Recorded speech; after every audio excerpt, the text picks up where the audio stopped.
Johnny from CaptureWellbeing.com, and today I'm about to talk about harnessing your demons. This is a topic of great importance because I believe that every single one of us has demons to deal with. And what I mean by demons are things that kind of torment you, things that are the hardest to let go of, or things that cause the greatest amount of inner conflict or distortion of reality. And these kind of things can be very simple things, like let's say you have a certain way of viewing life, like you've been taught ever since you were a kid that this is the way things are, and this is the way people should behave, this is the way you should behave, and this is the kind of person you should be. And then something comes along in life and kind of doesn't meet those standards and expectations that you have. You know, whether it's your own behavior or somebody else's behavior or just life circumstances. So the way to harness your demons is being able to kind of look things from outside the box, you know.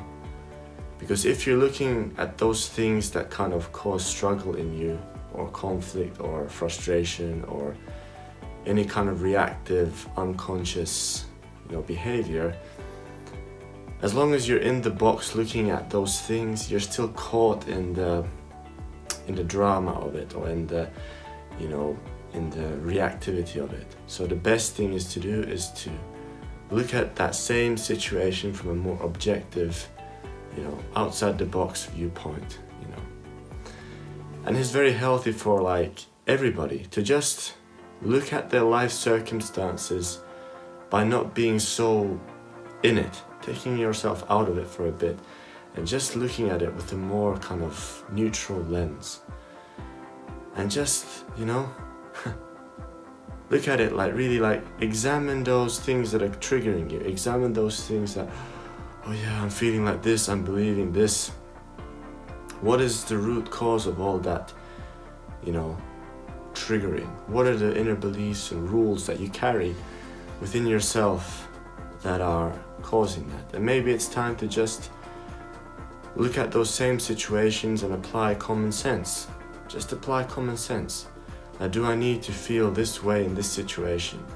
If I just look at it from a place of, does this serve me to feel like this? Does it serve me to get all reactive and all warped up inside? And sure, sometimes it's just a habit, we have habits that we feel a certain way when something happens and bang, we just go there. But I encourage this kind of mindset of just observing and realizing that everything comes and goes. Everything comes and goes, It's not like any state is permanent, And you don't need to compensate, If there's something that triggers you. Let's say most people carry lack beliefs, like a lack about this and a lack of that. And then something, let's say you have a self-image of yourself and you think of yourself that you're lacking in something. And then somebody says something that triggers it in you. And before you know it, then you're trying to compensate. You're trying to, prove to yourself that this self-image that you carry is wrong. But you created that self-image. Either unconsciously or consciously, you created that.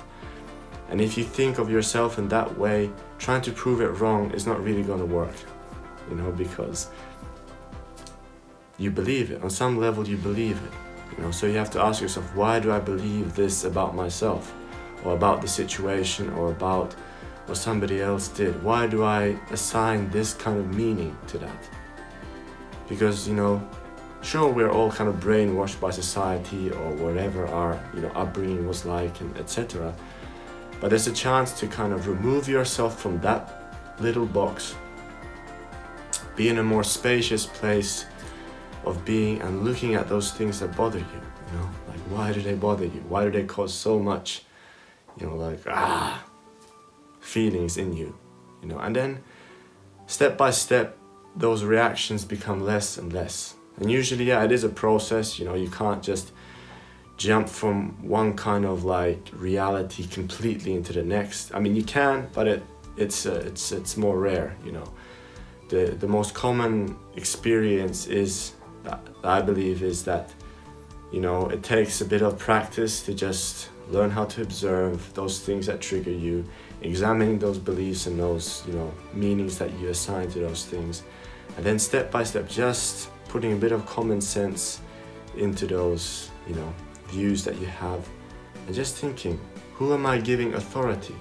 Like, am I giving, you know, authority to my upbringing? Am I giving authority to society? You know, and take that authority back to yourself. You have the authority to look at things any way you choose to look at them. You know, don't outsource your authority. Take it back, and you'll have a better quality life. So with this message, I encourage you to step by step and in a very, you know, at your own pace, harness your demons and see what kind of a life comes out of that. With this message, I wish you a wonderful day and week, and I will see you in another video. Take care.